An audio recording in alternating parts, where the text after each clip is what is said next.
एक बहुत रईस व्यापारी था। अगर वह चाहता तो आसानी से एक पूरी सड़क और एक छोटी गली चांदी के सिक्कों से मढ़वा सकता था, पर वो ऐसा बेवकूफ़ नहीं था। वो अपने पैसे का अच्छा इस्तेमाल करता था। वो एक तांबे का सिक्का भी तब तक नहीं देता था जब तक कि बदले में चांदी का सिक्का न मिल जाए। वो एक होशियार व्यापारी था, पर वह भी हमेशा जिंदा नहीं रह सकता था। उसके मरने के बाद उसके बेटे को उसका सारा पैसा मिला।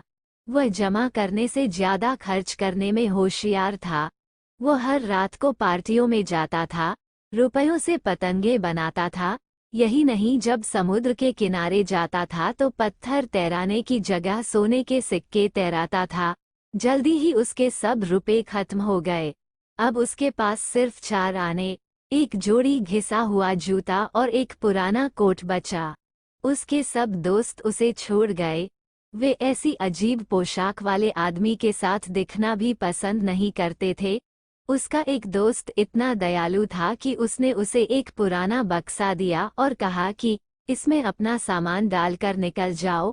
उसके पास बक्से में डालने के लिए कुछ नहीं बचा था, इसलिए वह खुद ही उसमें बैठ गया। यह एक अजीब बक्सा था। उसका ताला दबाने पर वह उड़ सकता था। व्यापारी के बेटे ने वही किया और बक्सा उसे लेकर उड़ने लगा। वो चिमनी में से निकलकर ऊपर बादलों में दूर, बहुत दूर उड़ता गया। बक्सा चरमरा रहा था। उसमें बैठा लड़का डर रहा था कि कहीं उसका तला ही न निकल जाए, क्योंकि तब वह बहुत ऊंचाई से गिर जाता। पर ऐसा नहीं हुआ। बक्सा उड़ता हुआ सीधा तुर्कों की जमीन पर जाकर उतरा। व्यापारी के बेटे ने बक्सा जंगल में पत्तों के नीचे छिपा दिया और पैदल शहर की तरफ चल दिया। किसी ने उसकी तरफ ध्यान नहीं दिया, क्योंकि टकी में सभी कोट और स्लीपर पहने घूमते हैं। रास्ते में उसे बच्चे को उठाए हुए एक आया मिली। वह बोला, ओ तुर्की आया, शहर के बाहर दाहिनी तरफ ये कैसा किला है जिसकी खिड़कियां इतनी ऊंची हैं कि राक्षस के अलावा वहां कोई झांक नहीं सकता। उसने जवाब दिया, वहां राजकुमारी रहती है। इस भविष्यवाणी के बाद कि एक प्रेमी उसे बहुत दुख पहुंचाएगा, उसे वहां रखा गया है, जिससे कि राजा रानी के महल में न होने पर कोई उससे न मिल सके। व्यापारी के बेटे ने उसे धन्यवाद कहा और वापस जंगल की तरफ भागा जहां उसने अपना बक्सा छिपाया था। वो उसमें चढ़ा और उसे महल की छत तक ले गया। फिर एक खिड़की से राजकुमारी के पास पहुंचा। वो एक सोफे पर सो रही थी। वो इतनी सुंदर थी कि व्यापारी का बेटा उसे छूमे बिना नहीं रह सका। वो जाग गई और एक अजनबी को देखकर डर गई, पर लड़के ने उसे बताया कि वह तुकों का भगवान है और हवा में उड़कर उससे मिलने आया है। राजकुमारी यह सुनकर खुश हो गई। दोनों सोफे पर पास पास बैठे रहे। लड़का उसे कहानियां सुनाता रहा। उसने एक कहानी उसकी आंखों पर बनाई और कहा कि उसकी आंखें जंगल के बेहद सुंदर तालाब जैसी थीं, जिनमें विचार जलपरियों की तरह तैरते रहते थे। उसने कहा कि राजकुमारी का माथा बर्फ के पहाड़ों जैसा था, जिसमें बड़े बड़े सुंदर कमरे थे जिनकी दीवारें सुंदर तस्वीरों से सजी थीं। उसने उन सारसों की कहानी सुनाई जो छोटे छोटे, भोले भाले, प्यारे बच्चे लेकर आते थे। उसकी कहानियां बड़ी अच्छी थीं। कहानियां सुनाने के बाद उसने राजकुमारी के सामने शादी का प्रस्ताव रखा और उसने हामी भर दी। वह बोली, तुम शनिवार को फिर आना। उस दिन राजा रानी शाम की चाय के लिए आते हैं। उन्हें बड़ा गर्व होगा कि मैं तुकों के भगवान से शादी कर रही हूँ, पर ध्यान रखना कि उन्हें अच्छी सी परियों की कहानी सुनानी होंगी। मेरी माँ को अच्छी नीतिपरक कहानियाँ पसंद हैं और पिताजी को मज़ेदार हंसाने वाली कहानियाँ। व्यापारी के लड़के ने खूब मुस्कुराकर कहा, मैं शादी के तोहफे के तौर पर कहानियाँ ही लाऊंगा। अलग होने से पहले राजकुमारी ने उसे एक तलवार दी जिसके हत्थे पर बहुत से सोने के सिक्के लगे थे। उसे उन्हीं की जरूरत थी। व्यापारी का बेटा उड़कर वापस चला गया। उसने अपने लिए एक नया कोट खरीदा, फिर जंगल में लौटा और शनिवार को सुनाने के लिए परियों की कहानियां बनाने लगा। ये काम आसान नहीं था, पर उसने कहानियां बना ही लीं। तब तक शनिवार आ गया। राजा रानी अपनी पूरी सभा के साथ राजकुमारी के पास बैठे चाय पी रहे थे। उन्होंने बड़ी अच्छी तरह उसका स्वागत किया। फिर रानी बोली, अब तुम हमें एक परियों की कहानी सुनाओ जिसमें गहराई और कुछ सीख हो। राजा ने कहा, पर साथ ही वो मज़ेदार भी हो। व्यापारी के बेटे ने कहा, मैं कोशिश करूंगा। उसकी कहानी इस तरह थी, ध्यान से सुनने पर समझ में आ जाएगी। एक वक्त की बात है, कुछ गंधक की माचिसें थीं। उन्हें अपने ऊंचे कुल का गर्व था। उनके परिवार का पेड़ जंगल का सबसे बड़ा चीड़ का पेड़ था और वे उसके छोटे टुकड़े भर थे। ये माचिसें ताक पर रखे एक पुराने लोहे के बर्तन और एक चकमक डिबिया के बीच में रखी हुई थीं। उन्होंने अपने बचपन और जवानी की कहानी ऐसे सुनाई। तब हम ऊंचाई पर रहते थे। हमें हर सुबह और शाम को हीरों की चाय, जिसे ओस कहते हैं, दी जाती थी। सूरज जब भी निकलता हमारे ऊपर ही चमकता था। सारी छोटी चिड़ियां हमें कहानी सुनाती थीं। हम रईस थे क्योंकि हम पूरा साल अपने हरे कपड़े पहन सकते थे, जबकि बेचारे दूसरे पेड़ों को सर्दियों में नंगे खड़ा होना पड़ता था। वे ठंड से जम जाते थे। फिर एक दिन लकड़हारा आया और सब उलट पलट हो गया। सारा परिवार बांट गया। हमारे परिवार के पेड़ के तने को एक बड़े जहाज के मस्तूल पर नौकरी मिली। अब वो सारी दुनिया की सैर कर सकता है। हमें ठीक से नहीं मालूम कि टहनियों का क्या हुआ, पर हमें मामूली लोगों के लिए आग जलाने का काम मिला। ताक पर रखे लोहे के बर्तन ने कहा, मेरा जीवन अलग रहा। जन्म से ही मुझे रगड़कर आग पर रखकर उबाला गया। कितनी बार ऐसा हुआ, इसकी मुझे गिनती भी याद नहीं है। मैं यहाँ बड़ा ज़रूरी और पक्का काम करता हूँ, इसलिए तुम सब में मेरा नंबर अव्वल होना चाहिए। इसके अलावा मेरा एक ही शौक है, वो ये है कि मैं साफ सुथरा ताक पर बैठा अपने दोस्त से अच्छी अच्छी बात करूं। हम सब यहाँ घर में रहने वाले हैं, सिवाय पानी की बाल्टी के जो बार बार कुएं तक जाती है, या वो टोकरी जो बाजार जाने की वजह से शहर की खबरें लाती है।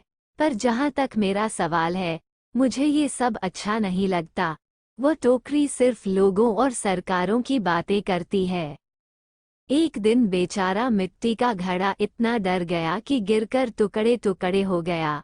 बाजार की टोकरी जरा आजाद किस्म की है। चकमक डिबिया बड़बड़ाई, तुम ज्यादा ही बोलते हो। हमें एक अच्छी शाम बितानी चाहिए। स्टील चकमक पर बजा और चिंगारी निकलने लगी। माचिस बोली, हाँ, हम ये बात करते हैं कि कौन सबसे बड़ा है। मिट्टी का घड़ा बोला, मुझे अपने बारे में बात करना अच्छा नहीं लगता। इससे अच्छा कहानियां सुनाते हैं। मैं एक कहानी कहता हूँ जो हम में से किसी के साथ भी हो सकती है। ऐसी कहानी मेरे ख्याल से सबको अच्छी लगेगी। बाल्टिक समुद्र के पास जहाँ डैनिश बीच के पेड़, प्लेटें बोली, शुरुआत सुंदर है। मुझे विश्वास है कि कहानी हमें अच्छी लगेगी।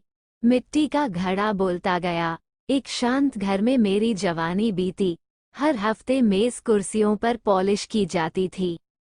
हर दूसरे दिन फर्श धोए जाते थे और हर 15 दिन बाद पर्दे धोकर प्रेस किए जाते थे। पंखों वाले झाड़न ने कहा, तुम बड़े रोचक ढंग से कहानी सुनाते हो।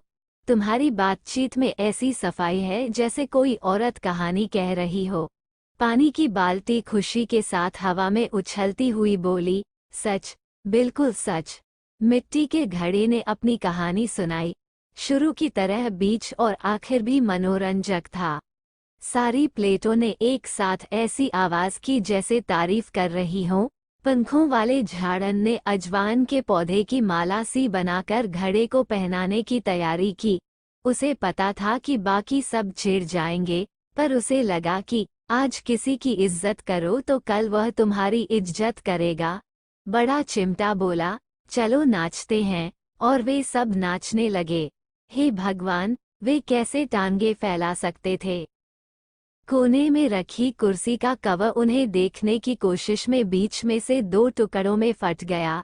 नाचना खत्म होने पर चिमटा बोला, हमारे लिए पत्तों की माला कहाँ है?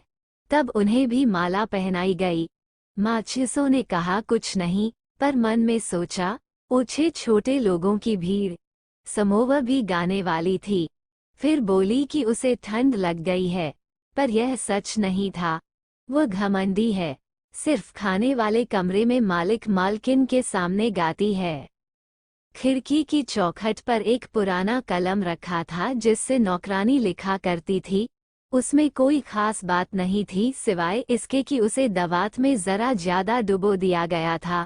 कलम इसे अपनी खासियत समझकर इस पर गर्व करता था।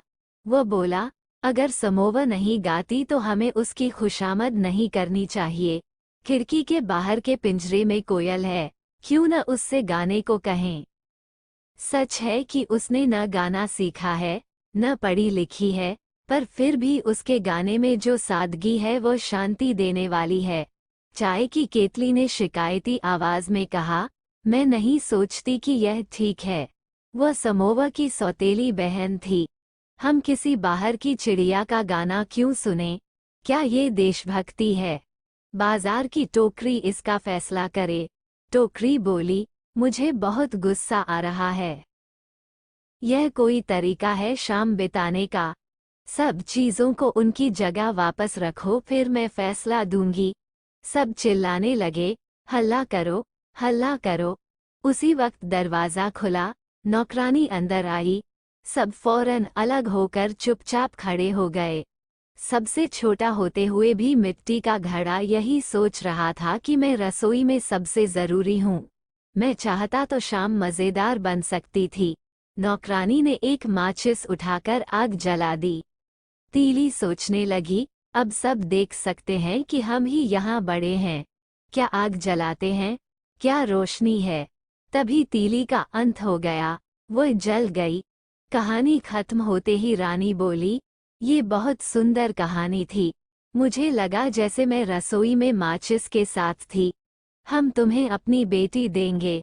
राजा ने कहा, बिल्कुल, हम सोमवार को शादी करेंगे। और उसने व्यापारी के बेटे की पीठ थपथपाई क्योंकि अब वो उन्हीं के परिवार का हो गया था। इतवार की शाम को आने वाली शादी की खुशी में पूरा शहर रोशनी से सजाया गया। सब लोगों में बन और बिस्कुट बांटे गए। गली के आवारा लोग उंगलियों के बीच से सीटी बजा रहे थे। बड़ा अच्छा दृश्य था। व्यापारी के बेटे को लगा, मैं भी इस मौके पर कुछ करूं। वह गया और ढेर सारी आतिशबाजी खरीद लाया।